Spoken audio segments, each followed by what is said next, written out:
Today I'm showing you how to make the most beginner-friendly boxy bag ever in the whole world. To make this, you're going to need some batting, 2 fat quarters, and a zipper. For this project, I cut my fat quarters to 15 by 19 inches. The stack goes like this, lining pretty side down, batting in the middle, main piece pretty side up. I'm using the glide thread from Sewing Parts Online in Candy Apple. Go check this out on their website. It's amazing thread. Super silky. Next step is to quilt your fabrics together. I used a wavy stitch. You can do straight stitching, whatever you want. Just quilt something. Once you're done quilting, cut that down to 14 by 18. So you're squaring up all your sides to give you nice pretty edges. We have to finish the edges somehow because otherwise they'll fray. So if you have a serger, use that. But if not, and this is beginner friendly, so I'm showing you options, do a zigzag stitch along the edge of every side of your rectangle. This will finish the edges perfectly for you. It's time to add the zipper. Take a breath. You're going to be fine. We can do this. Get your zipper by the yard or just buy a zipper and you're going to cut it the width of the top of your bag. Add your zipper pull on and then you're going to cut some zipper tabs, 1.5 by 2 inches.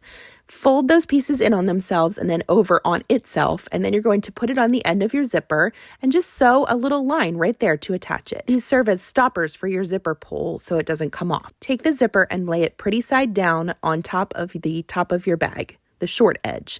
You're going to sew as close to that zipper tape as you can. If you want to use a zipper foot, that's fine. Just use your zigzag foot if that stresses you out.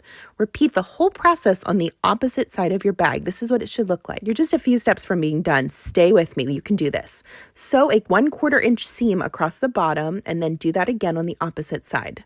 You're going to be left with these little cute corners. I want you to open the bag up like this, and this is what's going to create our box. You need to do this vertically on the bag so that it stands up and gives it some height.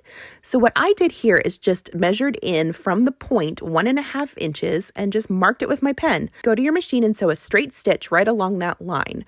Once you're done with that, cut it with about 1/4 inch of seam allowance to spare and do your zigzag finishing technique again on this part. Do that on all 4 corners and this is what you'll be left with. Here's my favorite part, when you get to flip it right side out and look at your beautiful work. Oh my gosh, look at you sewing genius. You made a boxy bag. It's saying, thank you so much for making me into a boxy bag. Like and follow for more sewing tutorials.